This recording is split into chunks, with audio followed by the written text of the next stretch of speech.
कादरी साहब कबीला शायर कहता है कि कितना बड़ा मकाम है पीराने पीर का। नींद लग रही है तो नींद को भगा दीजिए। नुमान अख्तर बस्तवी आपके बीच आ रहे हैं। कौन है? सुभान अल्लाह। एक शेर पढ़ता हूं, देखिए कितना बड़ा मकाम है पीराने पीर का। सबकी ज़बां पे नाम है पीराने पीर का। सुभान अल्लाह।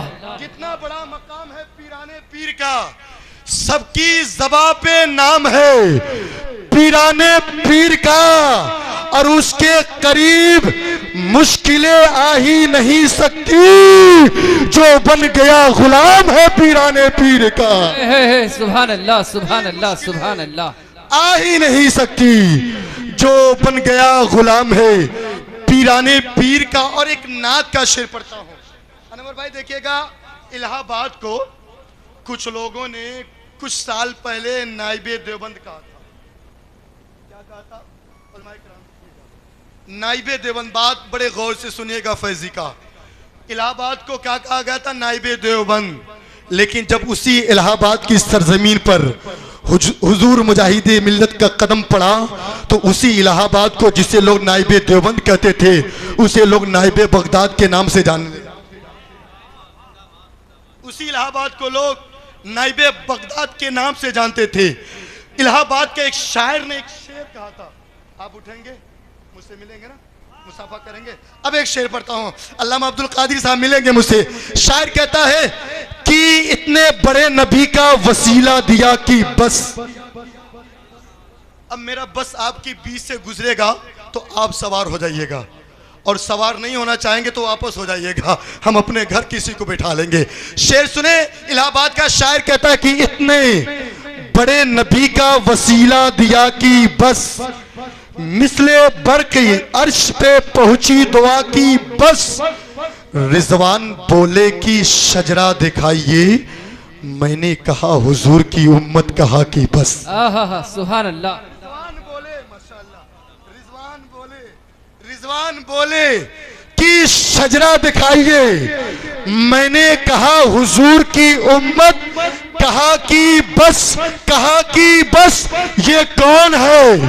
ये कौन है? यही तो रसूले करीम है जिनको नबी बनाकर खुदा ने कहा कि बस। सुभान अल्लाह, सुभान अल्लाह। कौन है? यही तो रसूले करीम है। ले लीजिए, जिनको दे रहा है बच्चा। जिनको नबी बनाकर खुदा ने कहा कि बस। आइए हम मैं अपनी निजामत को बस करता हूँ।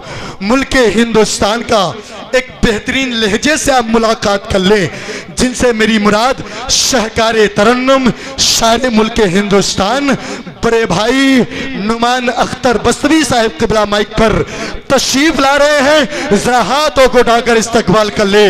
नारे तकबीर, अल्लाहू अकबर।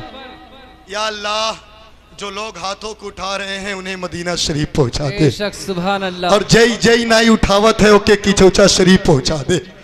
वो तो हजरत मदीना जाने वाले तो सारे लोग हैं, सब चाहते हैं कि मदीना जाए। जहीर भाई, एक पड़ोसी मुल्क का एक शख्स था जिसने अपनी जमीन को बेचा। लोगों ने कहा जमीन क्यों बेच रहे हो?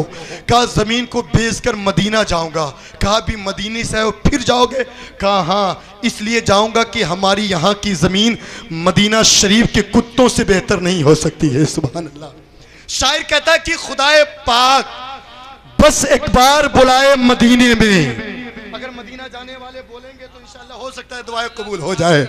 शायर कहता है कि खुदाए पाक बस एक बार बुलाए मदीने में, फिर उसके बाद चाहे दम निकल जाए मदीने में। जमाने में कहीं आए तो उससे डर भी लगता है, फरिश्ता मौत का आए तो आ जाए मदीने में। फरिश्ता मौत का आए तो मदीना जाने वालों जरा हाथों को उठा लो, नारा लगाओ, नारे तकबीर, नारे रिसालत, जश्ने गौसुल वरा, भीटी के सुन्नी मुसलमान, नारे तकबीर, नारे रिसालत। हवा का रुख है किधर, उसको जांचने के लिए जमीन से खाक हवा में उड़ाकर देखते हैं। सुना है नुमान भाई नबी की नात झूम कर पढ़ते हैं। अगर ये सच है तो इनको बुला कर देखते हैं। आ रहे हैं शायर इस्लाम, सुनाएंगे नातिया कलाम, पिलाएंगे इश्क नबी का जाम, खुश हो जाएंगे आप तमाम। और खत्म होता है कुछ देर के लिए ताहिर रजा फैजी का एलाउंसरी का काम।